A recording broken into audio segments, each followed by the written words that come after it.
says this, "Be of courage, and let us be courageous for our people and for the cities of our God. And may the Lord do what seems good to him." That's it.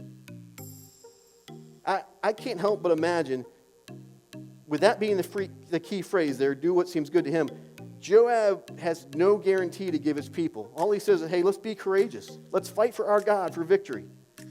And what he's saying is, well, we may not have an earthly victory, but let's do what seems good to our God. What seems good to him? I mean, some of the men probably were like, seems good to who? Like, what are you talking about? We're surrounded. We're outnumbered. I mean, it's not just the Ammonites. They've gone out and they've hired other people. They've got like mercenaries out there ready to fight with them against us.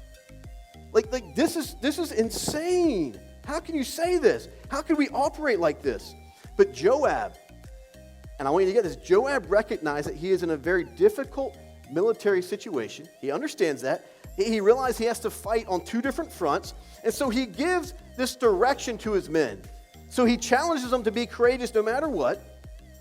And he's saying something and he's recognizing something. He's saying this, hey, God is sovereign. That's what he means.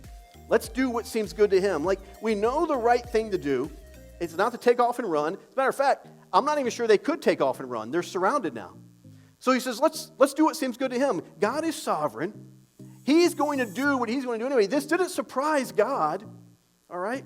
Hey, look, we could win. Let's be courageous. We could lose. Again, they're not guaranteed an earthly victory, but they already know the one true God who has given them victory, all right? We could be beat.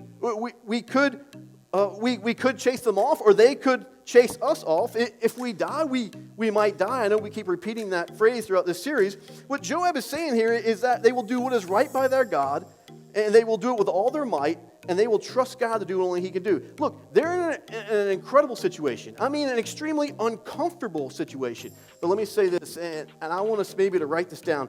Faithful people trust God, not our comfort. Faithful people trust God, not our comfort. Let me add this to that statement as well. Nor do we trust our circumstances.